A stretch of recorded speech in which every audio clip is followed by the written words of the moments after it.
Everyone. Rabbi Derek here again. We're going to try that again. I believe we lost sound in the middle of it. I got a call and I didn't have my phone on Do Not Disturb and it stole my microphone away. So here we are again, counting the Omer, day 3, of course, of 49 days of counting the bridge between Passover and Shavuot. And I'm not sure when the sound cut off. So I'm going to read again from Matthew chapter 2, starting at verse 14. So Joseph got up and took the child and his mother while it was still night and left for Egypt. He remained there until the death of Herod. This was to fulfill what had been spoken by the Lord through the prophet. Out of Egypt I called my son. So the gospel writer Matthew here is quoting from Hosea chapter 11.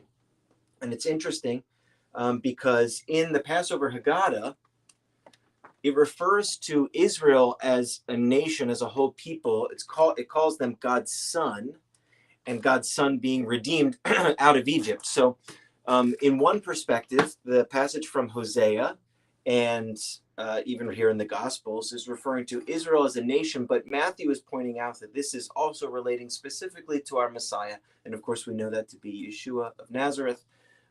So out of Egypt, I called my son. Not only is it relating to Israel as a people being called out of slavery, but it's also a prophecy of something that would happen in the life of our Messiah.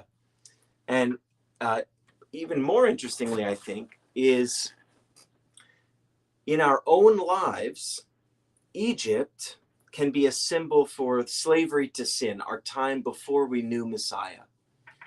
So when we came to know Messiah by faith, he has made us into sons and daughters, and he has called us out, or he's brought us out, he's redeemed us from slavery. So it's in using the language in Matthew 2 here and Hosea 11, it's as if he brought us out of Egypt. You know, in a Passover Haggadah, it says not to just think about what God did for our people way back when, but to self-appropriate, to put ourselves in place and to be thanking God for our own redemption, not just for the redemption of the past. And that's perfectly appropriate. In fact, more appropriate than anything for believers in Yeshua, because we know that when we gave our lives to him, when we put our faith in Messiah Yeshua, then he set us free from slavery to sin. We were once slaves and now we're free. We were once dead and now we're alive. We live new lives and we are sons and daughters of the King. So please be encouraged in that today as we count our way through the Omer. Again, our connection from Passover to Shavuot.